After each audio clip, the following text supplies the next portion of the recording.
Hello, my name is Andy, and my client is an adult with auditory processing disorder who is currently working on sound localization and therapy. The name of the training activity is called Find My iPhone, and in this training activity, the client's phone will be hidden in various places around the room. The therapist will then text the client's phone, which will be set to the highest volume, and the client will be asked to localize where in the room the phone is located, whether that be in front, behind, to the left, or right. And they can do this by either pointing or they can just get up and go find their phone. So this activity can be made easier by calling the phone rather than texting, as this will provide a longer sound stimulus in order for the client to localize the sound, or it can be made harder by adding background noise. Hi Amy, how are you today? I'm good. So you remember that activity that we were working on last week called Find My iPhone? Yeah. So I decided that we're going to be working on that again today in therapy. Could I please have your phone to hide? Yeah. Step into the kitchen while I hide it. Okay. All right, Amy, as soon as you hear the noise, I want you to try to point to the area in the room that you think that it's in, okay? Okay. Nice, that was awesome. We're gonna try that again. So I'm gonna have you go ahead and step out of the room. All right, are you ready? Yeah. Okay.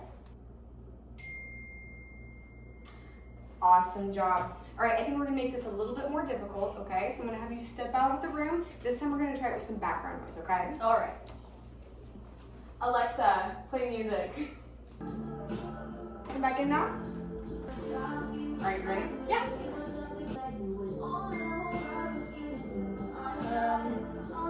Not quite. So what we're going to try now is I'm going to call you instead, and so hopefully that'll make it a little bit easier to locate your phone. Oh yeah. Nice job, Amy. Hi, I'm Amy, and I'm going to be working with my client who is a child for the auditory skill of auditory localization. For this treatment task, my plan is to incorporate visuals, such as arrows that are pink and arrows that are black. I'm going to have the client close their eyes. So my child client will play sound detective. With their eyes closed, I will play a sound that's functional, either like a toy sound, like a cash register, or a school sound. That way, these are sounds that are functional, that they might have to actually identify where they're coming from within the real world. To make this task easier, I will give them less options, such as just behind or just to the right. Or to make it harder, I will incorporate some background noise, and then that way they have to pick out that one sound that they need to find out what direction it's coming from. Welcome in. How are you doing today? I'm good. Good. So just like we were working on last week, we're gonna play our sound detective game again.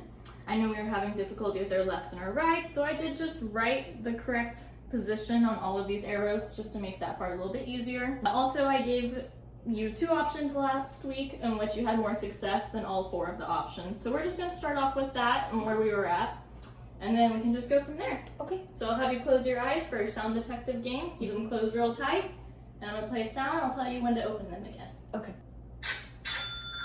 Go ahead and open your eyes, and then point to the arrow in which direction you think the sound came from. Behind? Yeah, good job. I'm going to give you more options since we did so well on that one. I'm going to have you close your eyes real tight again, and then I'll tell you when to open them.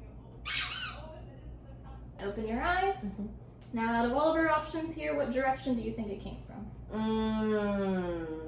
The left? Yeah, good job. You were able to figure out exactly what direction the sound came from.